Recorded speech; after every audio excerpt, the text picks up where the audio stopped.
Au bout de cette allée, Notre-Dame de Garaison. Cette institution religieuse des Hautes-Pyrénées aurait été le théâtre de violences physiques et sexuelles depuis plusieurs décennies. Christophe y était élève dans les années 80. Il se souvient encore du climat de terreur qui y régnait. On était le défouloir des pions. Il y en a un, il nous prenait avec son pouce, là, il nous pinçait la joue.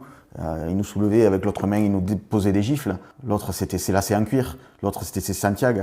Voilà, il avait cette faculté à vous taper avec la pointe de ses Santiago dans l'anus. C'était insoutenable. C'était vraiment pour faire mal.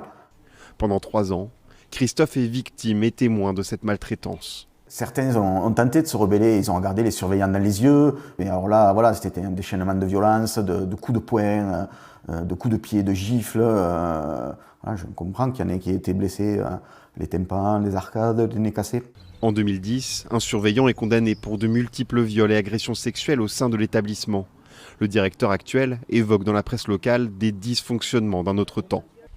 Pour cette enseignante encore présente dans l'établissement il y a peu, la violence physique et les humiliations n'ont pas cessé. J'ai vu des élèves se suriner dessus, au sens propre du terme. J'ai vu le chef d'établissement attraper des élèves, les soulever par les oreilles, les gifler. Il fait vraiment régner la terreur par la violence. Contacté, l'établissement n'a pas donné suite à nos sollicitations.